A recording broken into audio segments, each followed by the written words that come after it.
Okay, so it's been a few days since the young version of Gaara came out, which means I've had some time to experience his jutsu a bit more and try out some interesting builds. And that's exactly what I want to show you guys today. So in this video, I'm gonna be showcasing 4 brand new builds that all utilize young Gaara's jutsu. Some of them are made just to be as good as possible, some are a bit more quirky and gimmicky, but all of them are interesting in my opinion. Without any further ado, let's get into it. Let's get into the first build. This moveset has a very simple objective: just stun and frustrate the enemy as much as humanly possible. And to achieve this goal, we're gonna be pairing up Gaara's sand coffin with water prison jutsu. You can choose basically any weapon and ninja tool you want for this, but I'm running Rhapsody as the weapon and the Ranger Senkan as the ninja tool. For the ultimate, we're gonna be using the playing possum jutsu, but honestly this isn't like essential to the build. You can replace it with whatever you like. So as you probably know, both of these jutsu do kind of the same thing, which is trapping the enemy in place and dealing damage to them, which is exactly why we are combining them. The main idea behind this build is just to chain the two jutsu together. It works best when you start off with water prison jutsu.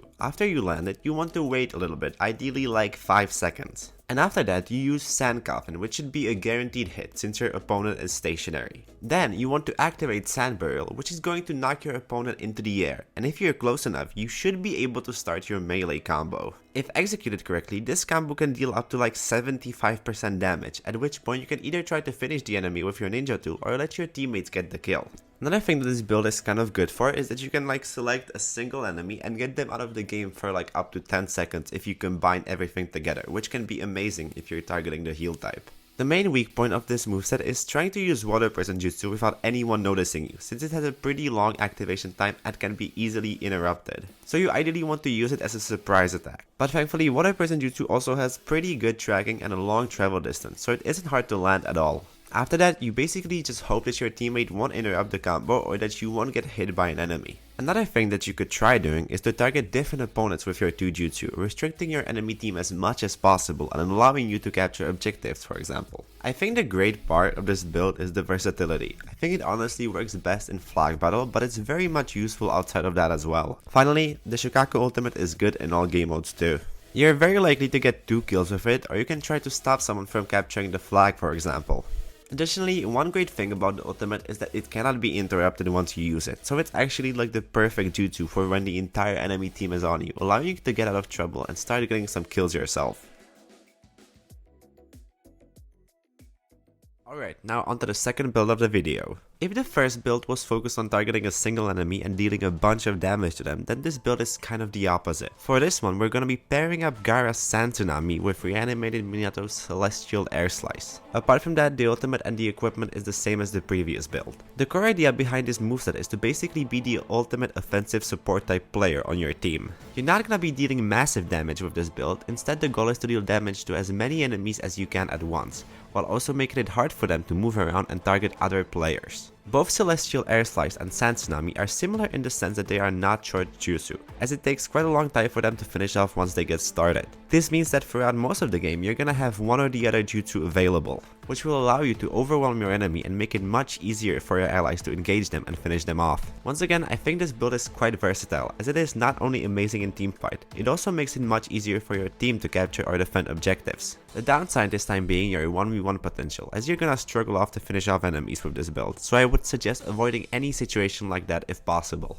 Additionally, I think this might be one of the best builds for fighting Gamabunta, as both jutsu are very hard to interrupt once they get going. And yeah, sure, you can take damage when you're using Sand Tsunami, but that honestly shouldn't be too big of an issue since you're a defense type and have much more health than usual. To add on to this, just look at how much damage Sand Tsunami does to Gamabunta, it's honestly crazy. Once again, playing Possum is the ultimate jutsu we're using here, and just like last time, I think it's a good choice, but if you're not a big fan of it, I think this build will actually work really well with Vast Dark Heavens, as that jutsu plays sort of perfectly into the playstyle we're going for here.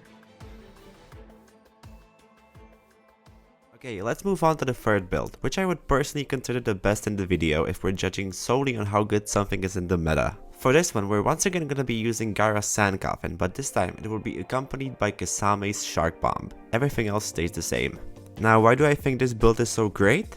It's simple. First of all, both of the jutsu are good on their own, and work perfectly well even without anything else. That being said, these two also work brilliantly together and create quite the deadly combo. Here's how it goes. First, you want to hit the enemy with Sand Coffin, then you want to get closer and activate Sand Burial, and finally use Shark Bomb.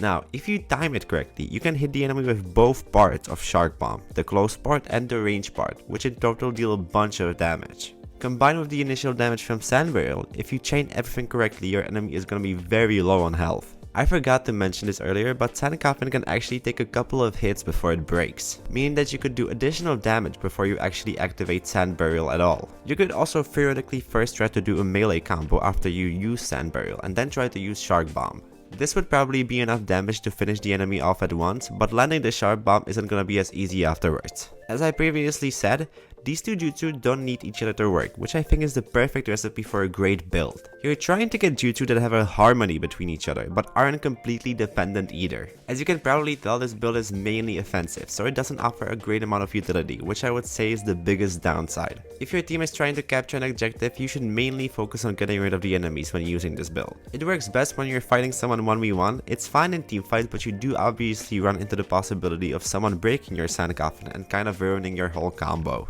The moveset is once again finished off by the Shukaku ultimate. I feel like I said enough about that jutsu, so let's just move on. Okay, let's get onto our last build of the day. This is kind of just a fun one. We're just gonna go for a full Gaara build, combining his old and new version. Our first ninjutsu is gonna be Sand Tsunami once again, this time paired up with old Gaara's Sand Shower. And since we've only used the Shukaku ultimate up until this point, I decided to change it up and use the Grand Mausoleum jutsu this time. Also, our sub for this build is gonna be the Sand Clone. Okay, I'm gonna be upfront with you guys. This isn't some sort of insane meta build that's gonna win you every game. It's definitely not, it's just sort of a fun one. That's not to say it's bad, it's definitely useful, but it's mainly good in certain situations. First of which I would say are team fights. In sort of a similar fashion as build 2, you can use Sand Tsunami and Sand Shower to damage everyone on the enemy team. Not necessarily do a ton of damage, but damage nonetheless. Also, I didn't mention this earlier, but the quality of Sand Tsunami heavily relies on the map. Probably more than any other jutsu, to be honest with you. If you have a map that's uneven and has a lot of edges, peaks and valleys, it's gonna be very easy for your opponent to get away. On the other hand, if you do have an even field, you're likely gonna be able to plow the entire enemy team, at which point Sand Tsunami reaches its max potential. Otherwise, this build is obviously good for defending / capturing objectives. But you do kind of have to rely on your teammates to be able to do the actual capturing for you, since you can't actually capture anything when using Sand Tsunami. Your main goal with this build is to first and foremost get any enemy off the desired objective or not allow them to get any closer to it. You also definitely do not want to engage in any fights where you are alone, because Sand Shower is obviously very dodgeable for moving targets and Sand Tsunami can only do so much damage. And after that, you're completely open and vulnerable. As previously said, this build is finished off by Grand Mausoleum, which in my opinion is probably the worst option out of the two Gaara ults, but it's still a decent jutsu nevertheless. Ideally, you want to catch as many people in the sand pile as possible, so mainly just use it when there's a lot of people around. And be prepared to finish some of the kills, as it's not a guaranteed one-hit kill for types that have more health. Alright, so that's it for the builds. If I had to choose, I would probably say that the third build is the best if you're looking at it just from the meta perspective, followed by the second build probably. That being said, I think the first one is the most fun, just for the sheer fact of knowing how much it probably annoys your opponent. Nonetheless, let me know in the comments what build you guys like the most, or maybe a different build that you came up with yourself. I would love to hear them. But yeah, that's about it for this video. If you had fun, please consider liking or subscribing, and I will see you all soon. Bye!